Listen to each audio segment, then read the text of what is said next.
Well, well, well, look who's here. I'm Mimi the Mermaid, and I'm so happy to see you. Do you want to read a story together?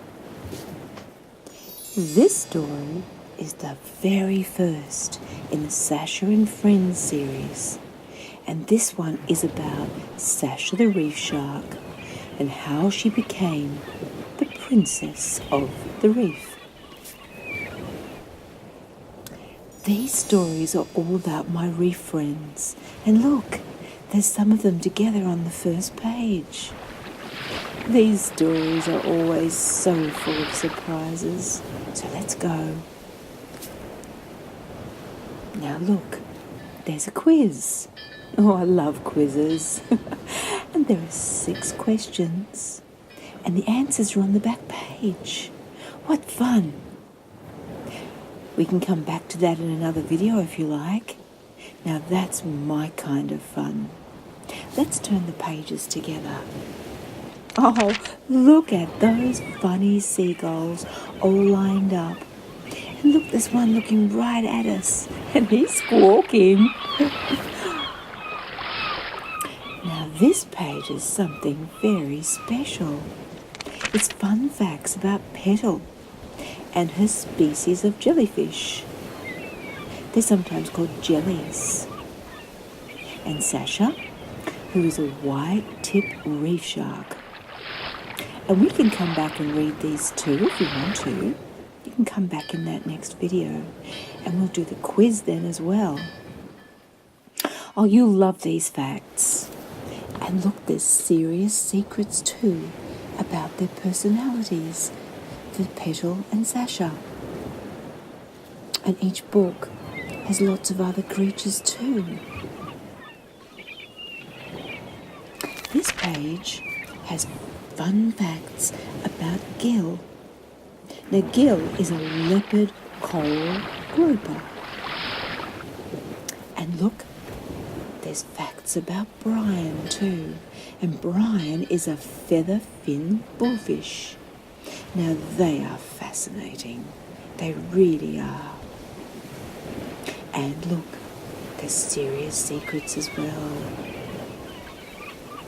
By the end of the series, you'll know them all, and they'll all be your friends too.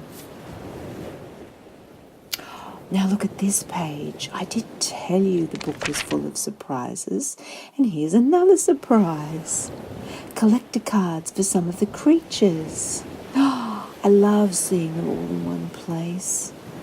And I know there are some games you can play with them too. Oh, what fun! Okay, so now we have the beginning of the story. How did Sasha become the princess of the reef? And it's written by Bonnie Mish Asleep, and it's beautifully illustrated by Hayden James Bone. All these creatures live on my little reef, which is part of the Australian Great Barrier Reef, the largest coral reef in the whole world. And our reef is alive with anemones and coloured fish and stingrays and octopus and jellyfish and of course, lots of sharks. Usually it's very peaceful. It's very, very quiet on the reef. But one night, there was a huge electrical storm with thunderclaps and sheet lightning and heavy rain that pounded down on the surface of the reef, and many of the creatures became scared, and they hid in crevices and caves, anywhere that they could feel safe. So the next day, the bravest little creatures decided to visit wise old Gill the Groper and ask him for some help. Now Gill thought hard and finally said very slowly, "What we need is a leader. But it's not me. I'm too old, and I don't get out of my cave much these days. But you need a leader. to take care of all of you for when you're scared, like now." "Oh, but how do we find a leader?" asked the teeny weeny little Floss, the fairy wrasse. Clever Gill thought hard again and said, "Well, I think we need to hold a contest. And I think we need to invite everyone, because it's not always the biggest, the fastest, or even the bossiest that make the best leaders. There are other qualities that make someone special at leading." So Gil knew he had more hard thinking to do, and he had to design a contest to find the perfect creature with the right qualities. Soon, every kind of creature arrived for the contest. It was terribly confusing, but Gil was expecting that. He simply asked everyone to arrange themselves into 2 teams. And then he added, "When you're in your team, then please decide what your team could do better than the other team. And that might help me decide on the type of contest that we should hold." Ooh, everyone was amazed and curious. The biggest creatures seemed naturally to form a team, and so did the smallest creatures. So then, both teams began to discuss what they thought they could do better than the other team. The largest team decided that a fast race would suit them best, and the smallest team decided they would like to find lost treasure, because they could get into tiny places and they would find the treasure fastest. Gil smiled a huge, big smile with his big gummy lips, because he was expecting that. So he thought hard again, and then he knew exactly what he needed to do. So again he asked both teams to find their strongest, and this time their weakest competitor. And then he announced, "So the fairest and the best today will have a race, and that will be for your strongest. And then we will have another race for your weakest, and then we're going to have another race for the hidden treasure. So it's going to be 3 races in total." Oh, everyone knew this was a very fair way to conduct the contest, so they all clapped. Gil smiled that gummy big smile again, because he was expecting that. The large team chose Ola the orca as their fastest competitor, as she is one of the biggest creatures in the whole ocean. So that was a very good choice. And then they chose Stuart the stingray as their slowest.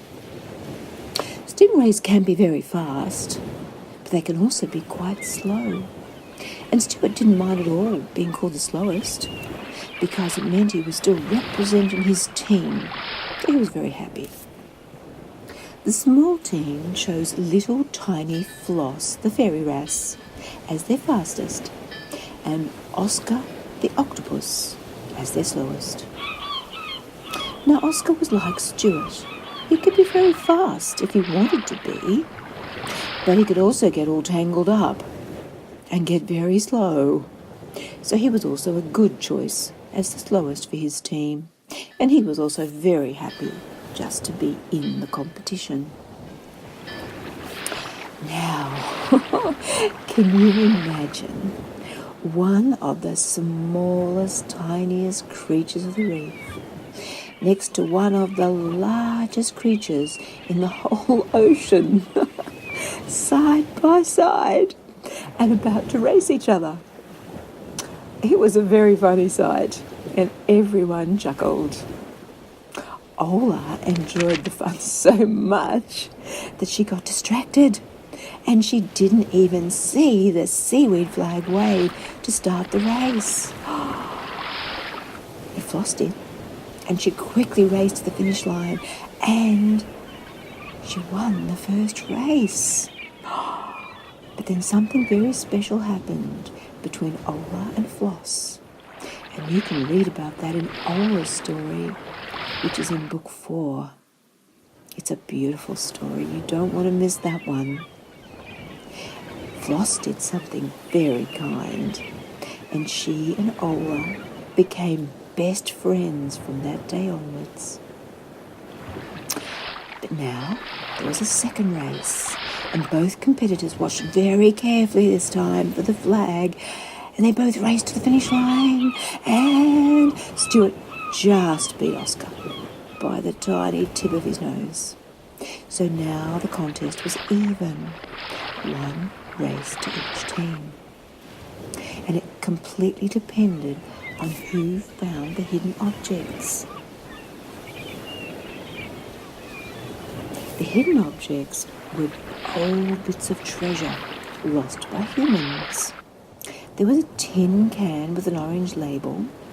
There was a blue flip-flop thong, just one of them, a yellow bucket, and a shiny red ball. The team chose their competitors for the last time. The large team chose Sasha the Reef Shark, and the small team chose Petal, the little jellyfish. Clever Gil had hidden all the objects the night before because he was expecting this. So everybody knew. So nobody knew just where the objects were hidden. So it was an adventure for everyone. Sasha had to find the old tin can and the shiny red ball. And she swam around the reef looking for little bright flashes of anything orange or red. Petal had to find the yellow bucket and the blue flip-flop. So she just ballooned along, up and down, looking for anything that was a flash of yellow or blue. Sasha thought the coral reef would be an excellent place to find the treasure. So she slowed right down and she swam in close.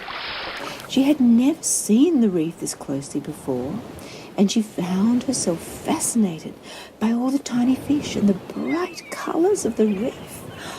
She got so distracted because it was just so beautiful.